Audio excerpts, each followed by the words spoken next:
गर्मियों का मौसम स्टार्ट है।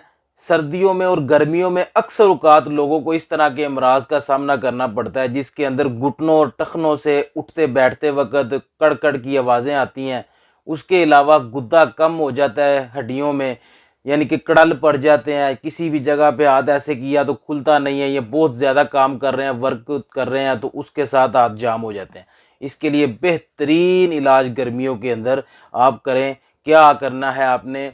आपने गूंद कतीरा लेना है। गूंद कतीरा और तुख्मे मलंगा, तुख्मे मलंगा और गूंद कतीरा दोनों चीज़ों को इकट्ठा भिगोकर भी इस्तेमाल कर सकते हैं, खाली गूंद कतीरा भी भिगोकर इस्तेमाल कर सकते हैं। गूंद कतीरा को भिगो दें 2 से 3 घंटे के लिए। भिगने के बाद ये फूल जाएगा, उसको किसी चीज़ के अंदर भी ऐड करके आप इस्तेमाल कर सकते हैं। इसके अलावा गर्मी जिसके जिस्म में बहुत ज़्यादा हीट पैदा हो रही हो, धूप के अंदर काम करने वाले लोग हों, हीट स्ट्रोक हो